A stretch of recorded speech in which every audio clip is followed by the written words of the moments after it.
Hello, everyone. Thank you so much for tuning in. My name is Kelly Fitzgerald. My co-host is Susan Harlow, and this is The Road to Enlightenment. Today, our topic is betrayal. Now, everyone has a betrayal story. Most of us probably have many of them. So today we're going to talk a little bit about betrayal and what it feels like and where it comes from and how you can kind of navigate your way through it. So what do you think, Susan? We're talking about betrayal. I know you have some betrayal stories. Oh, I think we all do. I can share betrayal stories that go all the way back to my childhood. Betrayals of kids bullying me, betrayals of boyfriends bullying and neglecting and not treating me well. Husbands. Yep. Wait a minute. Does marrying the same guy twice count as husband? Or just in general a mistake?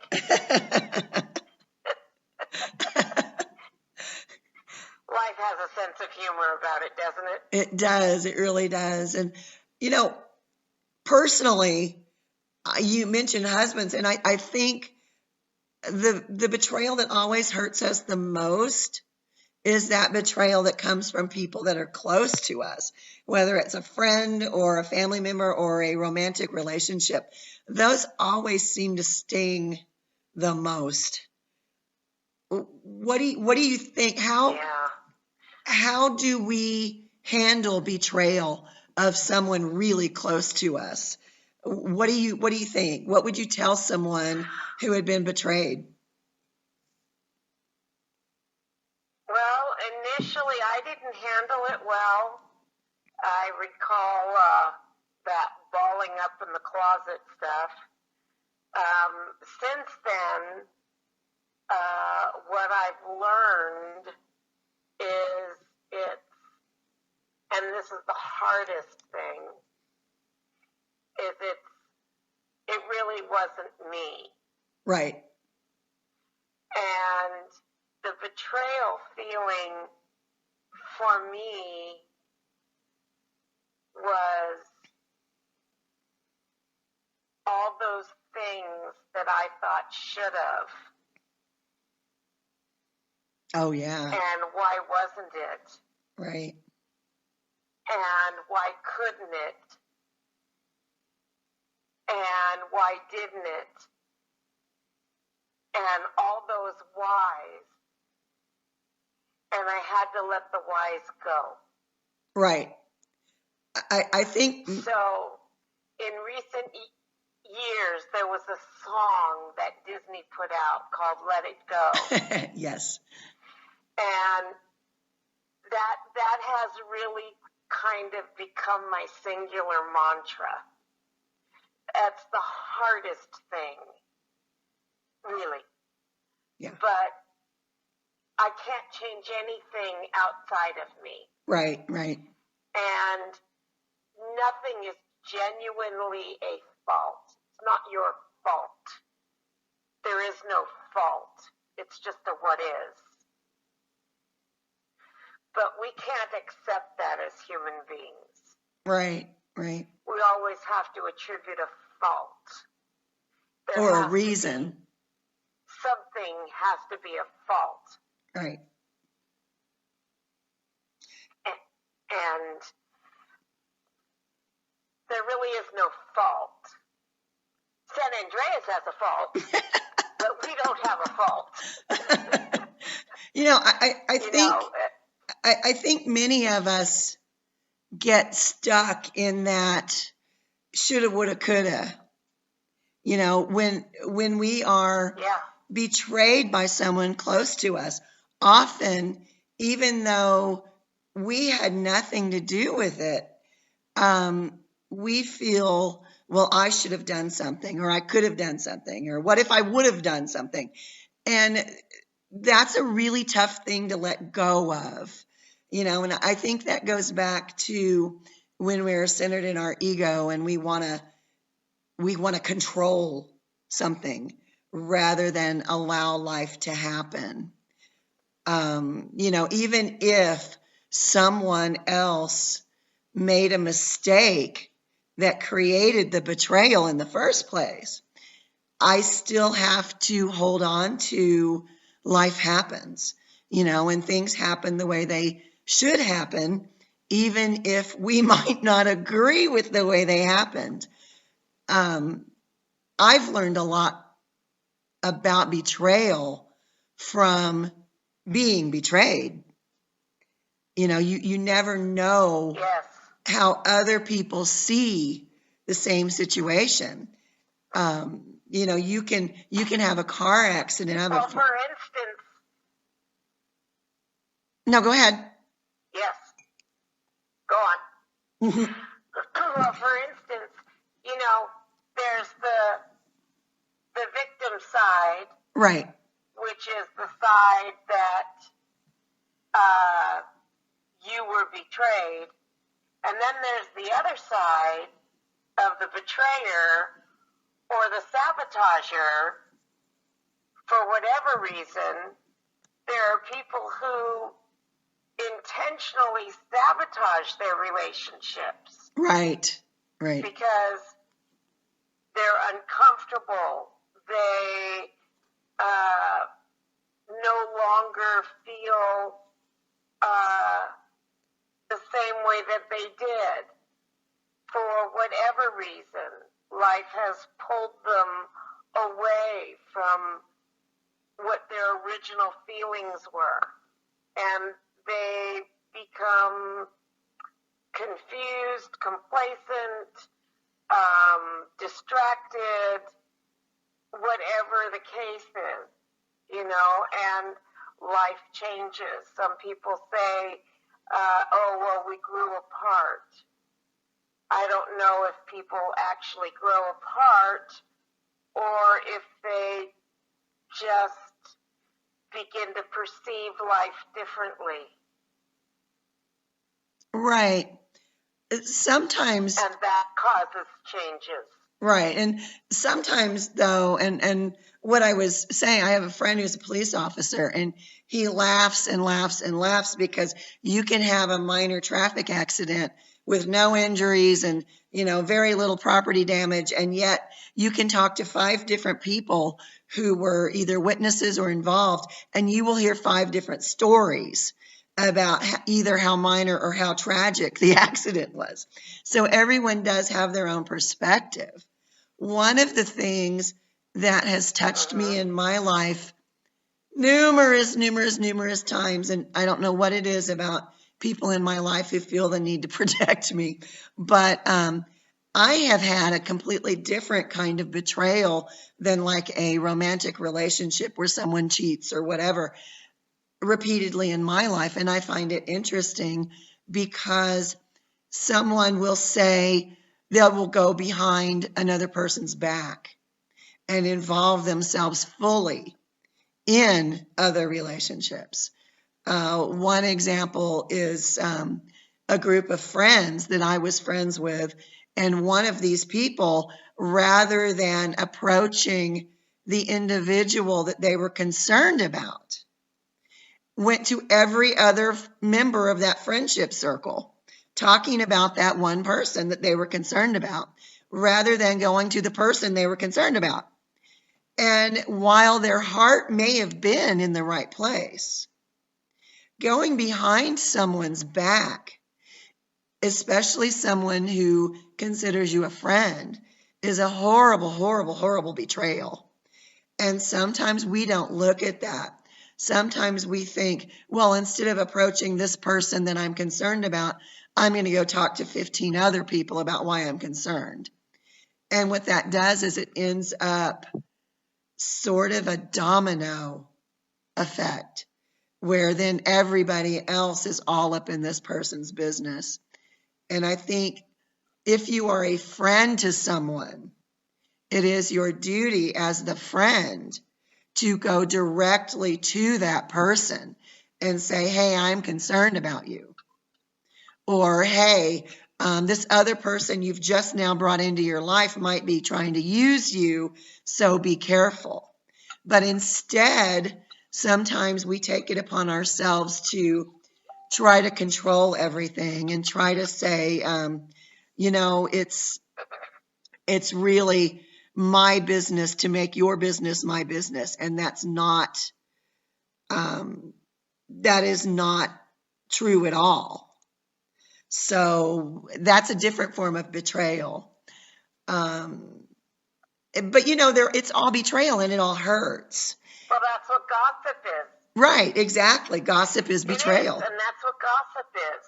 Yep. And that's what soap operas are. And right. That's what reality shows are. And needless drama. And so much of our culture is bathed in betrayal. Right. Right. And people ogle betrayal and emulate betrayal and incorporate it into their lives and think it's fun. Right. Without even realizing they've become desensitized. Right. They don't even see the injury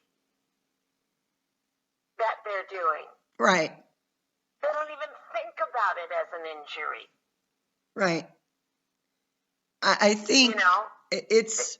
Why do you think people do that? Do you think it's just because as a society we've become desensitized, or why do you think people feel the need to go behind someone's back?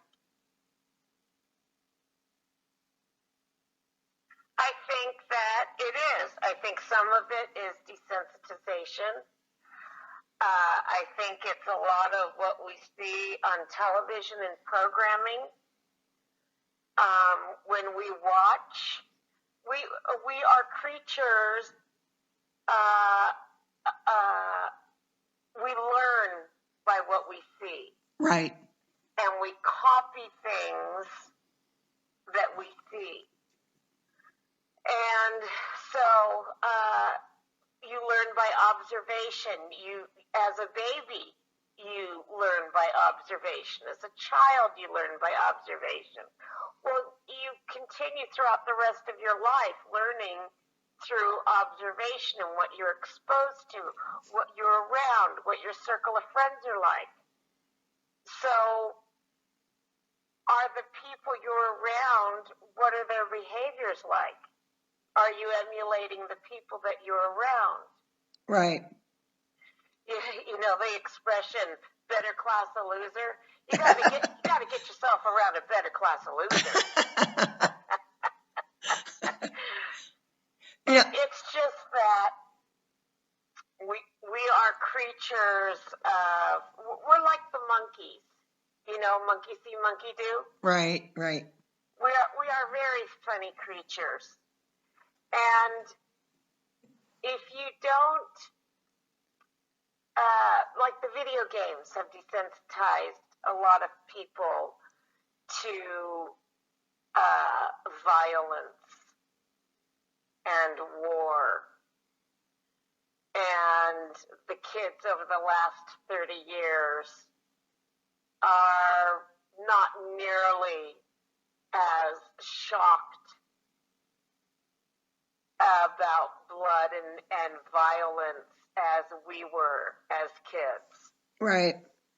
The world has changed in that regard. We're all desensitized. And so betrayal, people have been bullied since the beginning of time. Right. Really. It's part of human nature. Somebody's got to be superior over another. That's what bullying is. A need to be superior, to demean someone, to make them less than. Right. And in relationships, one person tends to be a dominant. and needs to be superior over the other? Are there really, truly equal relationships? I think there are, but they are few and far between. And is there never a risk of betrayal? Right, right. I've been betrayed in many ways. I was bullied as a kid. I had a very different kind of betrayal when my grandfather died, and they didn't tell me because they were trying to protect me. Right. And I felt very betrayed when I heard from a third party. And here I am in my 60s, and I'm still not recovered. And I was 9. Right. When he died. You mentioned some that betrayals you never recover from. True, you don't. And you mentioned they were trying to protect you. And I know I had a situation where someone felt like they were trying to protect me. And ultimately, they made sure that I needed protection from them because they went behind my back trying to protect me. And it caused vast devastation in my life that I will literally be paying for the next 30 years. And I think sometimes, my basic rule, my rule of thumb here is if you know someone you care about, that their life is in danger, if someone is being beaten, if someone is killing themselves with drugs or alcohol, if someone you know is suicidal, by all means, stick your nose in their business, save their life. But if you are concerned... Yeah, you got to step in. Right, then you have to step in. But if you are just concerned that someone has a new friend and you don't like them, or you don't know who they are, or you think you know what's going on, but you haven't bothered to ask anyone what's going on, butt out. Because you can cause far more damage by butting in to someone else's business when you do not have all the facts, when you do not know the whole story. And it's just senseless.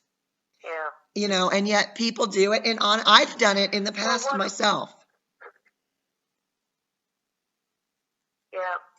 My rule of thumb has, as I've grown and matured as a person and have tried to adopt best practices as I see them through my life, one of the things that I've adopted is go to the horse's mouth. Right. If I hear somebody say something, I go to the horse's mouth. Yep. I go to the origin. And I apply that to everything. Even, you get these very concerned people on the internet that send you warning, you should pass this along because this could damage your computer, right. Or this is a virus, or this is a hacker, or whatever. And then I'll go to Snopes and I'll go research it before I pass anything on. Right.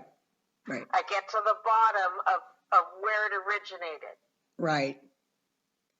Yeah. And then I'll either tell them, this is not true and this is the origin, or I will pass it on if it really is a thing. But I'll tell you something, maybe 1/10 of 1% I have actually passed on. Right. Most of them have been fake. Yep. Fake news. Yep. And yeah. Oh, I hate that because it makes me think of. I know. We'll not go there. I don't want to even say that. Yep. Let's not go there. No, we will not go there. Not a political show. I am not, okay, so I'll make this statement. I'm not Trump. I'm not anti-Trump. I am anti anything that is negative. Right. Right. And that's a subject I want to talk about I am anti another time. Right. But right. talk about betrayal. Yes. I feel very betrayed about last Wednesday. That's a huge betrayal of the country. Yes. Yeah. So right. we've got relationships, we've got government, we've got kids as you're growing up, neighbors, friends, community, church, religions. What hasn't betrayed us at some point in our lives? Right. At some level. An employer, a coworker. I don't think I've been betrayed by an animal. I was just going to say that. My dog Penny was the most wonderful animal. She is in my heart forever. Yep. She's gone now after 18 and a half years, but she was just the most wonderful dog. Never betrayed me once. Yep. So I think I can rest assured in saying I've never had an animal betray me. Right. I don't know about anyone else. Maybe they got caught by a bull. And I don't even know, maybe the bull felt betrayed. Yeah. But, betrayal is, and we hold it. Yes. We hold it inside of us. Yes. And we anguish, and we hang on to it, and we carry it for years. Yep. My grandfather died in 1972. Right. Yep. 1972. Oh, I understand. What year is this? Hard to tell. No, I understand. It's been a minute. Yep. It's been a minute. Yep. It just, family. The family betrayal, I think, is among the hardest to get over. It just, these are people that are supposed to love and take care of us and put our best interests first. And yet, oftentimes, what they think is for our own good is not really for our own good. I know when my great-grandmother... Don't you hate it when people make decisions for you? Right. And I think that's really the bottom line is we all need to make our own decisions. And I know it's hard when you're a child. When my great-grandmother died, I had a similar thing. I felt very betrayed. And my situation was different because I had told my grandmother I wanted to remember her as I remembered her when she was alive and baking cookies and, all that wonderful stuff that she did and showing me her irises in her garden. Irises are my favorite flower to this day because of that. And mine too. They told me that it was okay. I could walk into the church. It was no big deal. And I walked in there and she was laying in state in an open coffin. And that is now my final memory of my great-grandmother who had meant so much to me. And if they had told me this was going to happen, I would probably have gone in a side door. Because that is specifically what I said I did not want to see. Yeah. So yeah, sometimes family, and my mother told me later that she felt like that was for my own good because I had to know what dead people looked like. And I thought, really? Why? Why do I need to know what dead people look like? But it's just, as human beings, none of us are perfect and we all make mistakes. And sometimes we make mistakes in spite of our best efforts. You know, when I was a kid in middle school, still to this day, my most embarrassing moment was at a band concert, and I played the trumpet. And we had one song in this program that we were supposed to get up and walk to the front and play our parts and go back and sit down. And at the last minute, the band director said, "No, we're not going to do that. Stay seated." I didn't hear him. So when that point came, I got up and I walked to the front, and nobody else did. And I felt betrayed by myself because I did not hear him.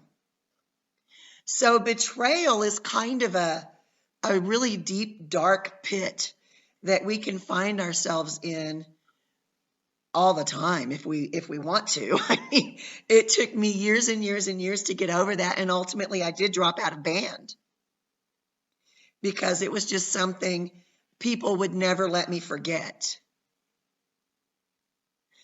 So, it's you can betray yourself. And that I felt shamed, I felt guilty, I felt stupid, I felt all of those negative emotions about myself.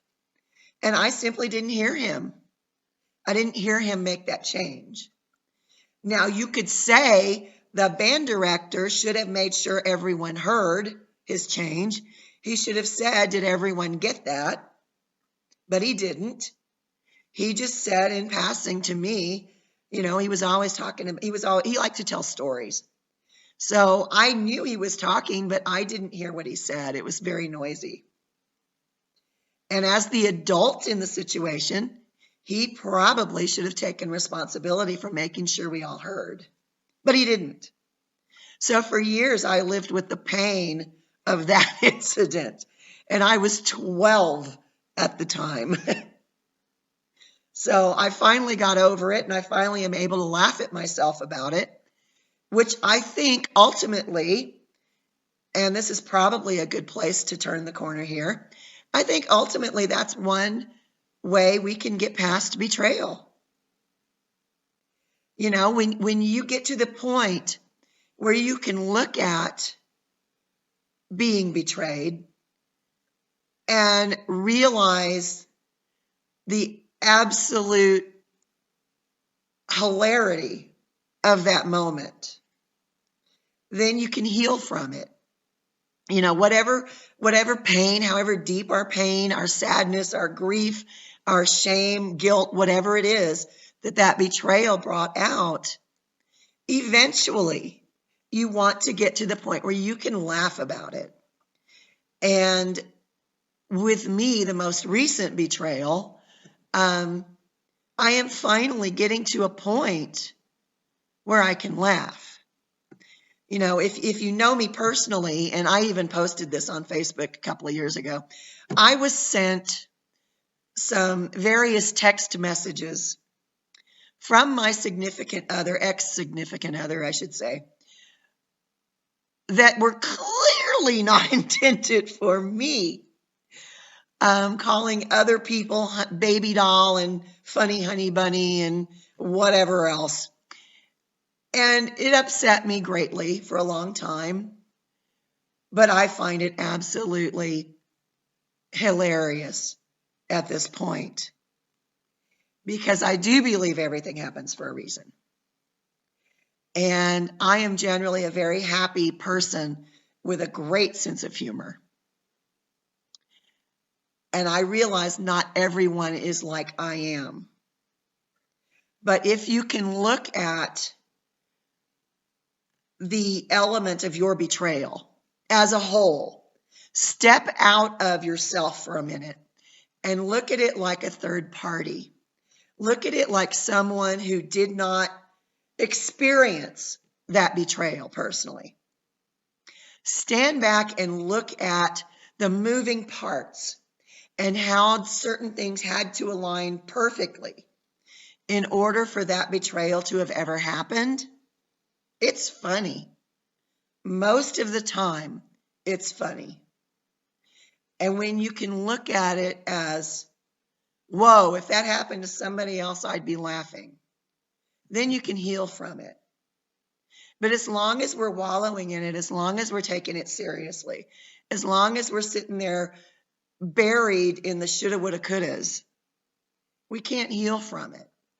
You have to feel it. You have to feel the pain. You have to go through the grief. You have to go through everything that you felt. You are entitled to how you feel.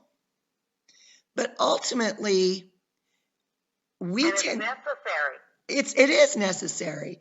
Ultimately, I think we get buried there. We get stuck there. We get stuck in that deep pit of woe is me. And sometimes we just need to laugh. Yes. And the other thing too is finding the silver lining, finding the positive, finding your strengths that you can pull yourself through. Like you said, you have a lot of humor and you're generally a happy person. You needed to get your mind going again, right. Finding that humor. You needed to distract yourself from the wallowing. Right. And get yourself re-energized into another space, into another place, and to see your value, and to see your intelligence and experience and joy that we all have inside of us. We all have that intelligence and that experience and self-reliance within us that nobody can ever truly take away from us. Right. But we do tend to bury it and bury it and bury it. The more abuse that we take, and betrayal is an abuse. Yes, it is. It is an abuse, and we feel it and we take it in as an abuse.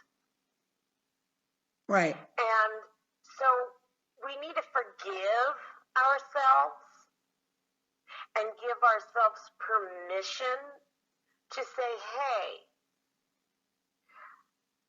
that was not me. I can feel that. That's a feeling. And take that and set it aside and make it an actual object and make it something that you can see. Right. So that you can have a representation of it and say, this is that feeling. Right. This is that thing. And I'm going to take it outside of me. And I'm going to put it over. I think we lost you for a minute there. All right.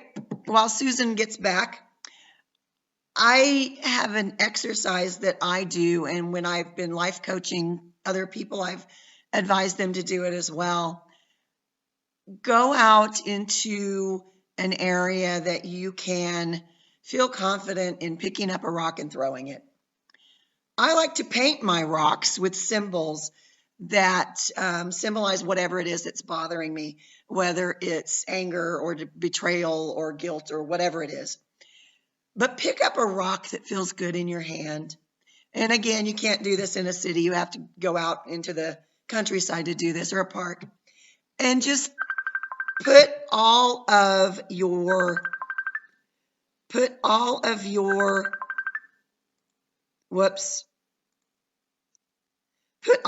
energy into that, whatever it is that you are experiencing, and then throw it away. Put it down, throw it away. That is a very, very simple thing to do. And it's very, very effective, I can tell you. And especially if you're like I am and you're more artistic, paint something or color something or draw something on that rock that symbolizes what you're letting go of. And then just let it fly, let it go. If your arms hurt or something, I have a friend that tried this and her shoulder, she tore a rotator cuff. Anyway, she just dropped the rock, and that works too. It is a symbol of your pain, and I am moving forward now, and I am letting that go. There's a saying that says, don't look back. Yes. You're not going that way. And that's kind of what this is all about. We can wallow in betrayal, and we can go down that dark pit of woe is me and the shoulda, woulda, couldas and how dare they and all these things that we tell ourselves. And that's all being the victim. You don't want to be the victim here. There is no victim here. Make a choice, a conscious choice to not be the victim. Just don't accept being the victim and move forward. You can do it. Believe me, what I've been through in the last several years, if I can get through it, anybody can. It. Yep, absolutely. So you have any closing? We are worth it. Yes. You have any closing thoughts, a bit of advice that you want to leave people with? We are always enough.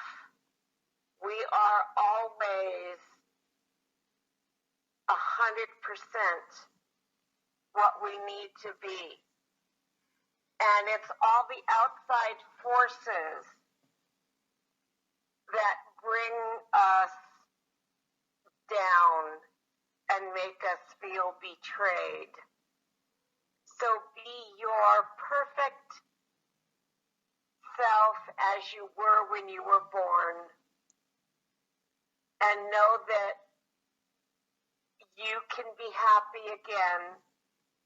It is a decision and it is a choice, and there's all kinds of positive things out there to help you win that,